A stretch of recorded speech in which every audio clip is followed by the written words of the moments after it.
Hi, welcome to King Motors. You've clicked the link to our 2018 Hyundai Ioniq PHEV, being the plug-in hybrid version of it.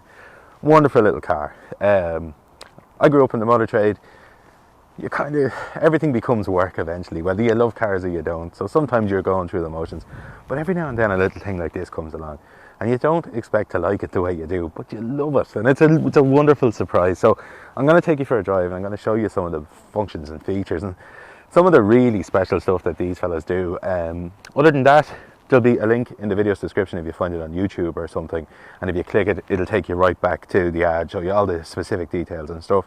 While you're there, don't forget to subscribe. And finally, I'm just going to put the price here as to what you can finance the car for from through us, should you choose to. So here we are out driving the Ioniq, and like I said in the intro, it's very seldom little cars come along anymore in my world that really impress you. You don't expect them to be as good as they are, and then they turn out to be great. We got one of these Ioniqs during the summer, and it was one of those events for me. It really was. I couldn't believe all the spec and stuff it can do, and I was like, I didn't want to be impressed by it. I kind of hold on to those old Hyundai and Kia prejudices I had from when I was a kid growing up in the motor trade, and I'm utterly wrong. Like, I was totally wrong. This little car as we sit in it now has spec that you wouldn't find in a Range Rover or a high-end Mark or something. The stuff is absolutely incredible on it. I'll start at the start. It has radar cruise control, which in my mind is the single best invention in anything in motor cars in the last 100 years. I set the cruise control speed I want, and it will lock onto the car in front of me. If the car in front of me slows down, it slows down with it. If the car in front of me brakes hard, the car brakes hard with it. That's paired with something else which I absolutely love on this car. This car has lane guidance assistance, so it more or less drives itself between the lanes for you as well while you're going down the motorway. So it's absolutely magic on mornings like mine where I have a 1-year-old and he's been up early or he kept you up late. You're a bit tired in the motorway. Wonderful stuff. Then we move on into the cabin. So just the little stuff in the cabin.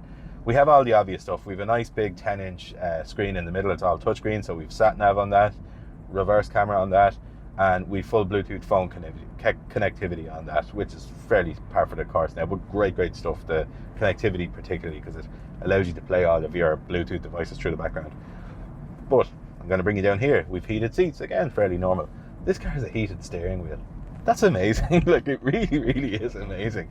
Then onto the car itself, what it does. The last one we had was the self-charging version. It wasn't the plug-in hybrid one. So the advantage to this plug-in hybrid version of it is pretty astounding. Their official stats are this car will do 39 miles of range on a charge. So that's nigh on 60 kilometers of range on a charge.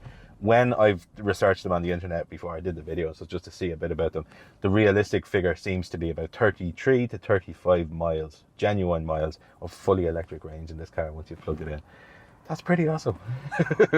Pair that to the fact that the car still has nearly 3 years of its manufacturer's warranty left. It's kind of a no-brainer. Like, fantastic thing, and a great alternative to a Toyota Prius. I'm a massive Toyota Prius fan. They're a proper car. I love Toyota generally. I would easily put one of these on par with them in terms of reliability and quality. They're just as good as anything.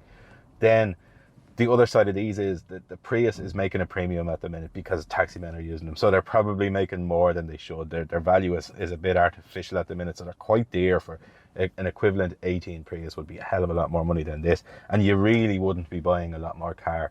In terms of the cabin size, they're more or less the same. In terms of the boot loading areas, all that kind of stuff, the boot space itself, pretty much the same. It's kind of the same shape as a Prius for the aerodynamics. So that's kind of it. Like, it's a fabulous little car. And they're not words I say lightly, like about Kias and Hyundais and stuff, but it really is. It has absolutely everything you could want on it. It's good value, mega reliable. In these times, actually, where a lot of people are having to go back to owning vehicles as opposed to public transport, it's not really realistic for another year or so. This car is a guaranteed cost of ownership. You know, and there's very few things you can say that about. Like, there's no grey areas here. Should it break down, it's all going to be covered by warranty. Then you know that if you plug it in, you'll know what it costs you to charge overnight once you've done it once. There's effectively no reason, if you live in the city, really. Most people don't do 35 miles a day around the city, so a great little thing.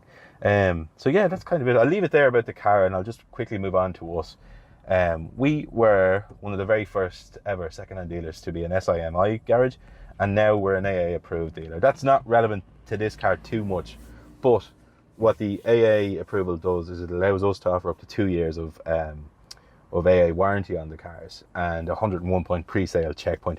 But really what it is, it's a great feather in our cap, because the AA are very brand protective. They don't just allow anyone be an ambassador for their brand. They don't want to be smirched by anyone. So I think that speaks volumes for us. Other than that, we've got 50 plus 5-star Google reviews, all that kind of stuff. So we really do try our best. And that's kind of it really. So I'll wrap the video up there, and I just want to say thanks for watching it. We do appreciate you taking the time to do it. Hopefully it showed you the car, a few of the nice touches about them, some of the really, really good stuff about them, and it just shows you the type of people we are and what you can expect should you come up and see us, or if you're traveling to see us or whatever. So that's kind of it. And on a final note, I just want to say, for pretty much the whole trip around there, we did it with no engine on, which is kind of amazing. Like, I can't believe cars like this exist, and this is where it's super happy in the traffic. Anyway, I'll leave it there, and I just want to say thanks for watching the video. We do appreciate you taking the time to do it, and hopefully it made your decision to come and see us easier. So with all that in mind, goodbye, and hopefully we do get to see you soon.